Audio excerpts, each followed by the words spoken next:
kulanti wanaagsan mar kale asxaabay meel kastoo aad naga daawaneysaan kusoo dhawaada barnaamijkeenii labaad waa barnaamijka galabnimo maanta waa khamiis asxaabay taariikhduna waxa ay ku beegan tahay 5 maarso 2026 haddaba barnaamijkan oo ah kii labaad waxaan filayaa inaad ka heli doontaan mawduucyada iyo wararkii ugu waaweynaa oo aan halkan idinkugu soo gudbin doono haddii alla idmo waxaan ku bilaabaynaa إيران waxay diidan tahay inay iyadu tahay cidda gantaalka ku weerartay Turkiga waxay sidoo kale Iiraan diiday inaysan iyadu ahayn diyaaradda daroonka ee maanta lagu weeraray dalka dariska la Iiraan ee leeyahay Azerbaijan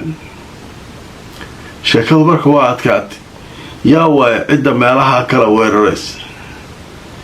cidda weerarka ku haysa Turkiga Azerbaijan oo u kala qaybinaysa dawladaha dariska la dhan Iiraan yaa waay Turkiga daris u leeyahay Iiraan Azerbaijan daris la tahay yaa waay Iiraan marka waxay tiri Israa'iil ka dambaysa iska baareetay annaga mani waxa darooniska soo tuuraya iyo waxaas meesha ka shaqeynaa waa Israa'iil sirdoonka Israa'iil ka dambeeyo ka mas'uula haddaba marka aan idintuso marka hore wararka ugu dambeeya sheekadan laga qoray warar cusub oo Iiraan soo saartay ayaa lagu sheegay Iiraan inay si kulul u beenisay gantaalkii lagu beegsaday Turkiga hay-adda abaanduulka ciidamada Iiraan ayaa si kulul u beeniyay in ciidankoodu ay ku lug leeyihiin weerarka lagu qaaday Turkiga waxay sheegeen inay ixtiraam u hayaan Turkiga qarannimadiisa waxayna sheegeen in Turkiga uu yahay dawlad darisa oo saaxiib la ah Iiraan dhanka kale Iiraan waxay ku eedeysay Israa'iil inay iyadu riday diyaaradii daroonka ahayd ee lagu weeraray Azerbaijan maanta hay-adda abaanduulka ciidamada Iiraan ayaa waxay sheegtay in sahnuuniyadu ay iyagu mas'uul ka yihiin wixii ka dhacay wadanka Azerbaijan mawjada toose u sheegtay Iiraan waxa tirada kaas ka mas'uula iska baara annaga aan la soo aadinin meeshan annaga meelaha aan garaacnay waa la yaqaan baaritaan lagu sameeyo gantaalaha diyaaradaha waxa dhan hal ogaado annagu wax shaqo aan ku leenahay male warkaas marka Iiraan soo saartay wasaaradda gaashaandhigga ee Turkiga ayaa iyaduna war soo saartay laba arin ee ka hadashay wasaaradda gaashaandhigga oo muhiim ah number 1 xalay ilaa maanta waxa socday koox kurdiyiin ah oo Israa'iil iyo Mareykanku ay abaabulayaan oo weerar dhulka ah raba inay ku qaadaan Iiraan iyadoo wararka qaar ay sheegayaan in weerarkaas ay bilaabeen oo ay qaadeen Turki kurdi ma la tuso marka kurdigii Ciraaq meel uga soo haray kii Turkiga jooga meel uga soo haray kii Suuriya joogayna meel uga soo haray waa ogtiin halkaan ay kaga soo gudbiyeen Turki kurdi dhan ma la tuso way isnacibiyeen marka kurdi in la hubeeyo hadda iyo koow Iiraan la geliyo Iiraan qabsada la yiraahdo oo halka lagu bilaabo dawladii Iiraan inta meesha maartay gobol laga qabsado kurdi jabhada la geliyo kurdigaas intuu u soo socdaa Turkiga fursad uu hub ku helo markuu helo Turkiga soo aada kurdiin Turkiguna kurdigu uu aada way isnacibin adduunka la isku nacibin marka wasaaradda gaashaandhigga Turkiga waxa ka hadashay laba arin waxay tiri sheekada meesha ka socota Iiraan kaliya ma ahane gobolka dhan ay khatar ku tahay mana yeelanayna waxaan aqbalayna waa diidan tahay in kurdi la hubeeyo oo la geliyo Iiraan ma jirteen idinkay maada gala idinkay soo lama dagaalaysan Iiraan maada gala laakiin kurdi hubeena kurdi tuu soo socda bari hadii la dawladda Iiraan dhacdo kurdi awoodii sida Suuriya oo kale ayaa ka saaraa meesha hadda rafaad looga saaray Suuriya oo maartay waartay dhibaatadii laga maray nimankii qasad ku weelnay marka shaas way ka hadashay midda labaad ee Turkigu ka hadleen waa ay tusi doonaa waxay leeyihiin baaritaan aan ku samaynaynaa waxa nagu soo dhacay si taxadar lahaan u fiirinaynaa wax kastoo nagu soo dhaca iiraan aana soo weerarta keliya ma ah meelaha wax ka soo dhacayaan masaadirtooda wixii oo dhan hadda taxqiiqa lagu hayaa nimanka naatana oo nala jooga oo turkiga wax ka jooga nato ayaguna waxaan u sheegaynaa inay arrintaa xaqiijiyaan oo la baaro meeshay waxa ka yimaadeen yaan lala soo boodin iiraan waa iiraan annaga waa isnaqaanaa dhehen iiraan iyo annaga wax dhiba nagama dhexeeya laakiin sheeko kalaa jirto nimanaan isnacabnahaa meesha ku jiray taagantaa turkiga marka turkigu wixii laga rabay waxaa la rabay turkigu inuu inta xanaaqo uu weerar qaado oo maaragtay iiraan ku duulo aa la rabay waxa waa laga shaqaynayaa u fiirsada haddaba marka aan idin tuso wararkii ugu dambeeyey ee sheekadan laga qoray telefishinka aljaziira wuxuu leeyahay turkiga wuxuu sheegay kooxda kurdiyiinta gooni ugoosadka ah inay khatar ku yihiin amniga iiraan iyo guud ahaan gobolka wasaaradda gaashaandhigga ee turkiga waxay sheegtay howlaha ay wadaan kooxahan kurdiyiinta ee gooni ugoosadka ee hubaysan waxay khatar ku yihiin amniga iiraan iyo guud ahaan deganaanshiyaha gobolka annagu waxau sheegay qodobka kale in markaa kooxda kurdiyiinta iiraan ee la hubaynayo inay la socon doonto dowladda turkiga dhaqdhaqaaqyadooda iyo waxa ay rabaan inay sameeyaan dhanka kale waxay sheegeen turkigu inay iyagu isdifaaci doonaan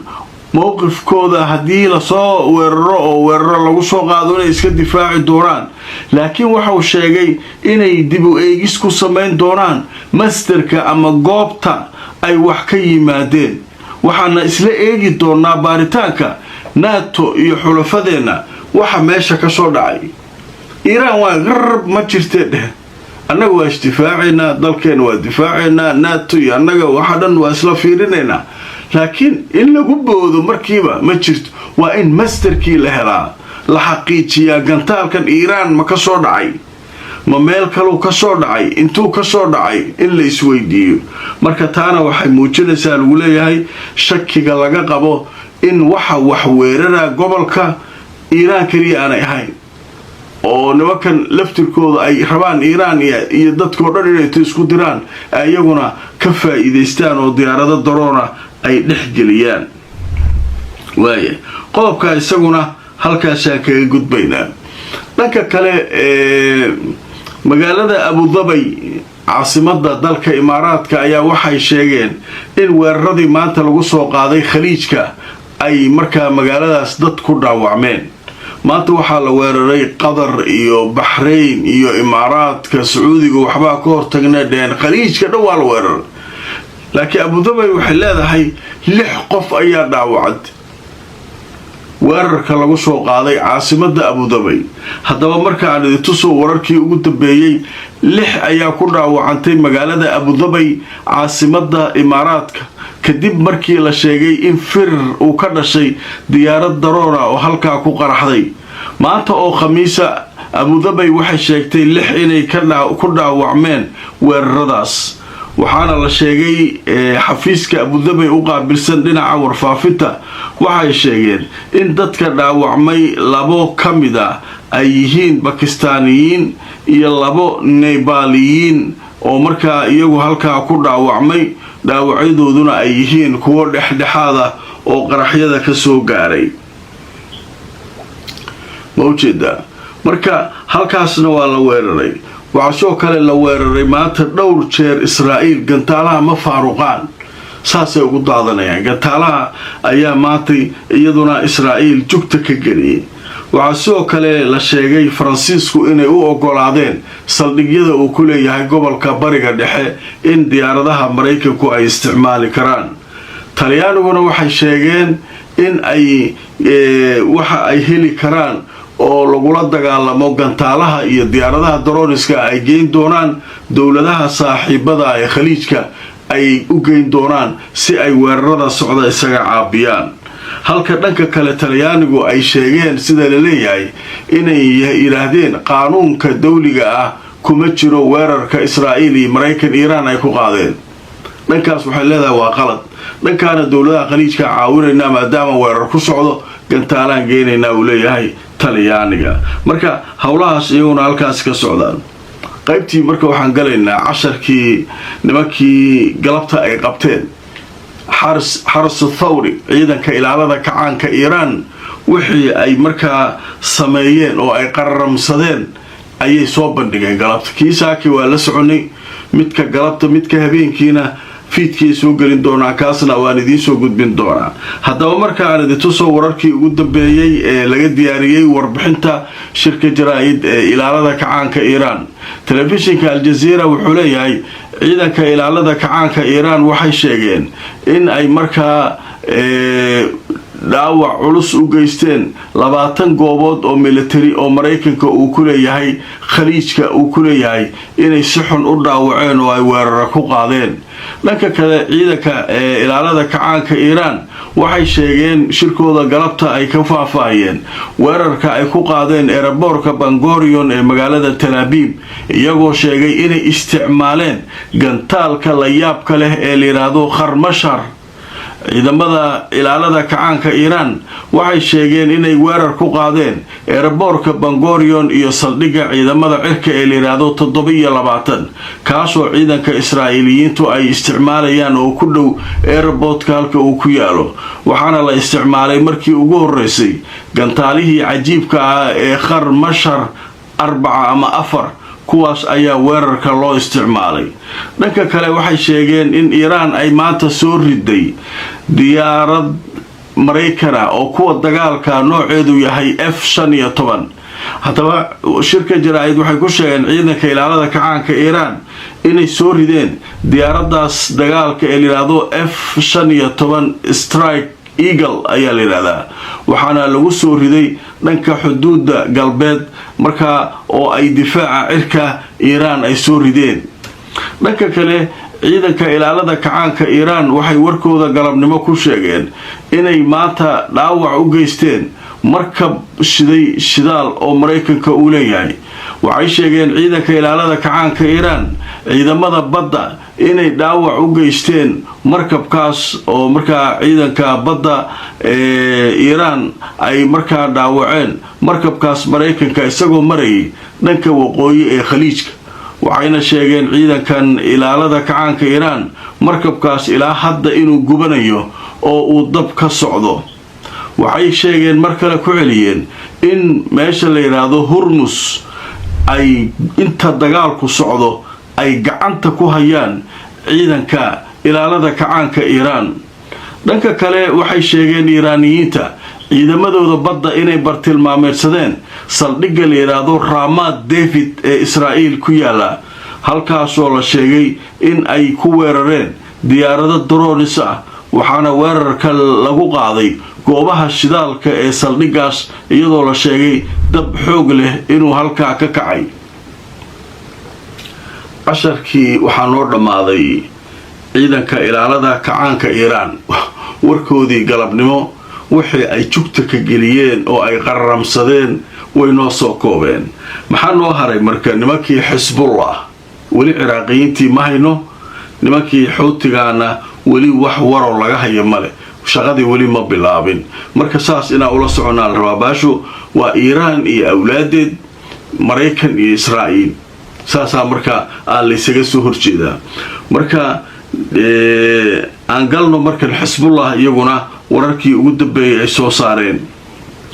xisbullah waxay sheegeen inay weerar ku qaadeen dhinaca gantaalaha ah oo ballaaran, sidoo kale iyagoo isticmaalay diyaarado drones ah. waxay weerareen 3 saldhig oo militariga Israa'iil ay leeyihiin iyo shirkadaha warshadaha soo saara arrimaha hawada loogu talagalay ama difaaca cirka warshadaha soo saara. dhanka kale xisbullah waxay sheegeen oo shirkooda ku sheegeen inay bartilmaameedsadeen goobo Israa'iil ku yaala, gaar ahaan deegaanka la yiraahdo Al-Jaliil al-A'la. waxaana ay sheegeen xisbullah ee Lubnaan inay bartilmaameedsadeen oo ay isticmaaleen gantaalaha iyagoo ku riday fariisimaha cadowga ee deegaanka la yiraahdo Al-Jaliil al-A'la. dhanka kale xisbullah waxay sheegeen maanta inay weerar ku qaadeen gantaalo ah bartamaha iyo meel ku dhow magaalada Tel Aviv inay markaa duqeeyeen oo ay halkaa ku garaaceen. casharkaas isaguna waa socdaa. Israa'iil Siiriga madamo jugtaa la isku hayaa waa kaas Xisbullah dhinacay ka garaacay Iiraan dhinacay ka garaacaysa. dhanka kale marka taliska dhexe ciidamada Mareykanka ayaa iyaguna war soo saaray. waxay yiraahdeen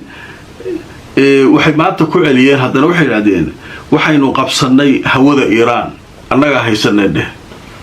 hawada Iiraan annaga haysana. waxa dhahaya taliska ciidamada Mareykanka. dhanka kale waxay sheegeen Mareykanku inay bilaabi doonaan maraakiibtooda dagaalka inay Hormuz soo maraan oo ay soo kaxeeyaan maraakiibta kale ee halkaa ku xaniban. iyaduna warka ay soo saareen ay ka mid tahay. waxay soo kale Israa'iil iyaduna sheegtay sida ay qortay wakaaladda wararka ee Reuters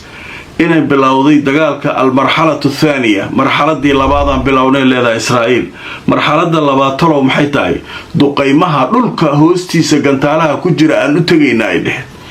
marka waa arki doonaan nin walba wixii uu sheegtay waa idin soo gudbinayaan. maxaa soo kordhay intaynu barnaamijka ku jirnay wararka kooban oo markaa la soo aruuriyay ayaanu halkan idinkaga soo gudbinaynaa. haddaba waxaynu ku bilaabaynaa bayaan rasmi ah oo ay soo saartay wasaaradda gaashaandhigga ee Qatar. waxay ku sheegtay inay ka hortagtay Qatar 13 gantaal oo nooca balastiga ah oo ka yimid Iiraan inay ka hortagtay. sidoo kale ra'iisul wasaaraha Britain ayaa hadda hadlaya. waxa uu sheegay in 4 ka mid ah diyaaradaha Ingiriiska ee la yiraahdo Typhoon ay joogaan Qatar ay aadeen si markaa loo xoojiyo howlgalka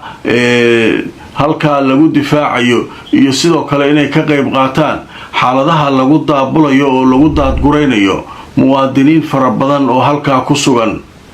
si aanay u dhicin wixii dhacay waagii Afghanistan laga baxay oo kale. haddaba warkiisa oo hadda socda wasaaraha Ingiriiska wuxuu dhanka la sheegay in markaa ay hayaan qorshayaal ku saabsan xaaladan in bal wixii laga qaboojin karo laga qaboojiyo. dhanka kale wararka kale ee soo kordhay waxaa ka mid ah journalka la yiraahdo Bloomberg ee ka soo baxa Mareykanka wuxuu sheegay in markaa warar ku dhow Macron madaxweynaha Faransiiska. haddaba Faransiiska iyo Talyaaniga iyo Greega waxay sheegeen inay si dhaba ula shaqayn doonaan oo ay ka shaqayn doonaan xorriyadda maraakiibta ka gudbaysa badda cas halkaa oo ay sheegeen inay gacan ka geysan doonaan sidii loo ilaalin lahaa maraakiibta halkaa maraysa. haddaba dhanka kale aqalka cad ee Mareykanka ayaa soo saaray isaguna goordhow war uu leeyahay ciidamada badda Mareykanka waxay raaci doonaan maraakiibta xamuulka ee maraysa Hormuz halkaas oo ay sheegeen inay ka difaaci doonaan haddii weerar lagu soo qaado. Reutersna waxay sheegtay in bayaan ka soo baxay wasaaradda arrimaha dibadda ee Turkiga lagu cambaareynayo weerarka lagu qaaday Azerbaijan. wararkaasuna waxay ahaayeen kuwa goosgoos ah oo hadda soo dhacay intii aanu ku jirnay barnaamijka. asxaabay barnaamijkan oo ahaa kii labaad waa naga intaa ku xirnaada mar walba barnaamijyadeena aan idinkugu soo gudbidno wararka xaqiiqda ah ee aanu ka soo xiganayno warbaahinta caalamka. like garay oo share garay haddaad cusub tahay si aad noogu soo biirto una hesho barnaamijyadan. subscribe ka samayso YouTube-ka, Facebook-gana follow garay.